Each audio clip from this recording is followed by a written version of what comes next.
Chapter 2 The Glorious Whitewasher. Saturday morning was come, and all the summer world was bright and fresh and brimming with life. There was a song in every heart, and if the heart was young, the music issued at the lips. There was cheer in every face, and a spring in every step. The locust trees were in bloom, and the fragrance of the blossoms filled the air. Cardiff Hill, beyond the village and above it, was green with vegetation, and it lay just far enough away to seem a delectable land, dreamy, reposeful, and inviting. Tom appeared on the sidewalk with a bucket of whitewash and a long-handled brush. He surveyed the fence, and all gladness left him, and a deep melancholy settled down upon his spirit. 30 yards of board fence 9 feet high. Life to him seemed hollow, and existence but a burden.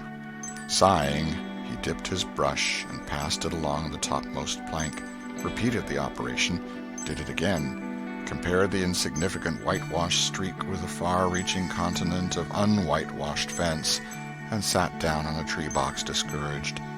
Jim came skipping out at the gate with a tin pail and singing "Buffalo Gals." Bringing water from the town pump had always been hateful work in Tom's eyes before, but now it did not strike him so. He remembered that there was company at the pump.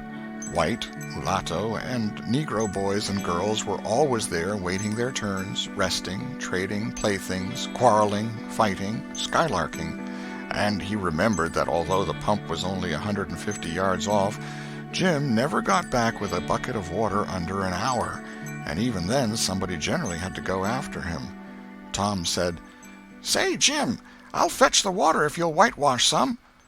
Jim shook his head and said, "Can't, Mars Tom. Old missus, she told me I got to go and get this water and stop fooling around with anybody. She say she 'spect Mars Tom going to ax me to whitewash, and so she told me to go along and tend to my own business.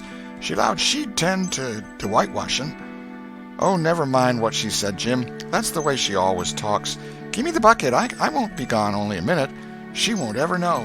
"Oh, I dasn't, Mars Tom. Old missus, she'd take and tar the head off'n me. 'Deed she would." She never licks anybody. Whacks 'em over the head with her thimble, and who cares for that, I'd like to know. She talks awful, but talk don't hurt. Anyways, it don't if she don't cry. Jim, I'll give you a marvel. I'll give you a white alley." Jim began to waver. "White alley, Jim, and it's a bully taw." "My, that's a mighty gay marvel, I tell you. But, Mars Tom, I's powerful 'fraid of old missus. And besides, if you will, I'll show you my sore toe." Jim was only human. This attraction was too much for him.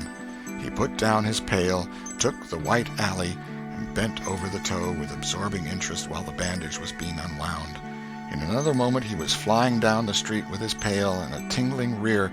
Tom was whitewashing with vigor, and Aunt Polly was retiring from the field with a slipper in her hand and triumph in her eye. But Tom's energy did not last. He began to think of the fun he had planned for this day, and his sorrows multiplied. Soon the free boys would come tripping along on all sorts of delicious expeditions, and they would make a world of fun of him for having to work. The very thought of it burnt him like fire. He got out his worldly wealth and examined it. Bits of toys, marbles, and trash. Enough to buy an exchange of work, maybe, but not half enough to buy so much as half an hour of pure freedom. So he returned his straitened means to his pocket and gave up the idea of trying to buy the boys. At this dark and hopeless moment an inspiration burst upon him, nothing less than a great, magnificent inspiration. He took up his brush and went tranquilly to work. Ben Rogers hove in sight presently, the very boy of all boys, whose ridicule he had been dreading. Ben's gait was the hop, skip, and jump, proof enough that his heart was light and his anticipations high. He was eating an apple, and giving a long, melodious whoop at intervals, followed by a deep-toned ding-dong-dong, ding-dong-dong, for he was personating a steamboat. As he drew near, he slackened speed, took the middle of the road, leaned far over to starboard, and rounded to, ponderously and with laborious pomp and circumstance, for he was personating the big Missouri, and considered himself to be drawing 9 feet of water. He was boat and captain and engine bells combined, so he had to imagine himself standing on his own hurricane deck giving the orders and executing them. "Stop her, sir! Ting-a-ling-ling!" The headway ran almost out, and he drew up slowly towards the sidewalk. "Ship up to back! Ting-a-ling-ling!" His arms straightened and stiffened down his sides. "Set her back on the starboard! Ting-a-ling-a-ling! Chow! Chow! Chow! Chow!" His right hand, meantime, described stately circles, for it was representing a 40-foot wheel. "Let her go back on the larboard! Ting-a-ling-a-ling! Chow! Chow! Chow!" The left hand began to describe circles. "Stop the starboard! Ting-a-ling-ling! Stop the larboard! Come ahead on the starboard! Stop her! Let her outside, turn her over slow! Ting-a-ling! Chow! Chow! Chow! Get out that headline! Lively now! Come out of there with your spring line! What are you about there? Take up a turn in that stump with the bright of it! Stand by that stage! Now let her go! Done with the engine, sir! Ting-a-ling-ling! Sht! Sht! Sht!" Trying the gauge cocks, Tom went on whitewashing, paid no attention to the steamboat. Ben stared a moment and then said, "Hi-yi! You're up a stump, ain't you?" No answer. Tom surveyed his last touch with the eye of an artist. Then he gave his brush another gentle sweep and surveyed the result as before. Ben ranged up alongside of him. Tom's mouth watered for the apple, but he stuck to his work. Ben said, "Hello, old chap. You got to work, eh?" Tom wheeled suddenly and said, "Why, it's you, Ben. I weren't noticing. Say, I'm going in a-swimming. I am. Don't you wish you could? But of course you'd rather work, wouldn't you? Of course you would." Tom contemplated the boy a bit and said, "What do you call work?" "Why, ain't that work?" Tom resumed his whitewashing and answered carelessly, "Well, maybe it is and maybe it ain't. All I know is it suits Tom Sawyer." "Oh, come now, you don't mean to let on that like you like that." The brush continued to move. "Like it? Well, I don't see why I oughtn't to like it. Does a boy get a chance to whitewash a fence every day?" That put the thing in a new light. Ben stopped nibbling his apple. Tom swept his brush daintily back and forth, stepped back to note the effect, added a touch here and there, criticized the effect again. Ben, watching every move and getting more and more interested, more and more absorbed. Presently he said, "Say, Tom, let me whitewash a little."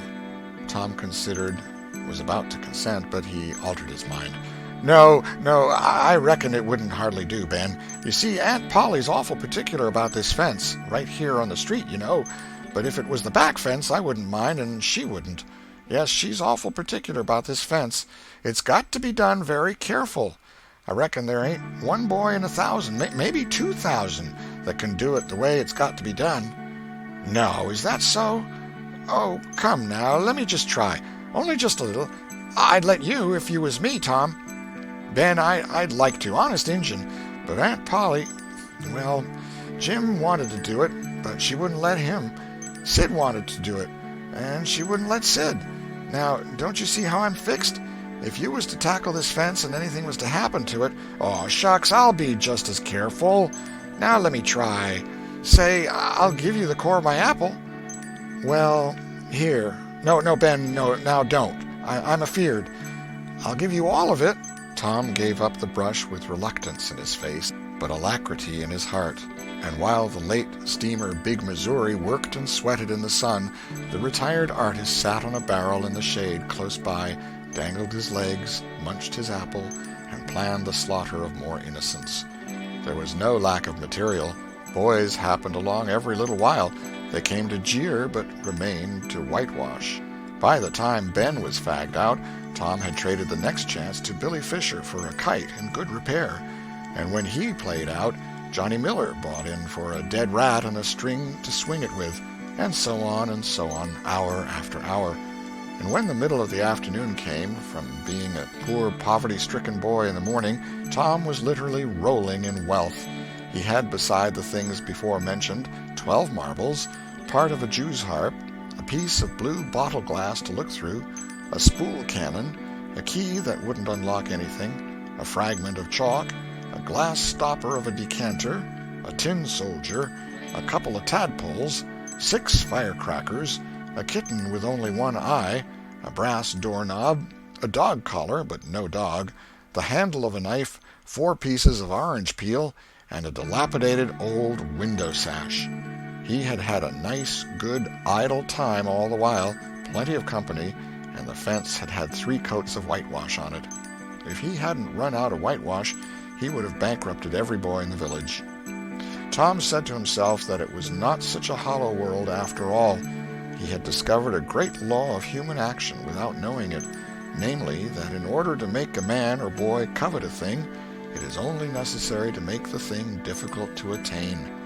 If he had been a great and wise philosopher like the writer of this book, he would now have comprehended that work consists of whatever a body is obliged to do, and that play consists of whatever a body is not obliged to do. And this would help him to understand why constructing artificial flowers or performing on a treadmill is work, while rolling 10-pins or climbing Mont Blanc is only amusement. There are wealthy gentlemen in England who drive 4-horse passenger coaches 20 or 30 miles on a daily line in the summer because the privilege costs them considerable money. But if they were offered wages for the service, that would turn it into work, and then they would resign. The boy mused a while over the substantial change which had taken place in his worldly circumstances, and then wended toward headquarters to report. The end of Chapter 2.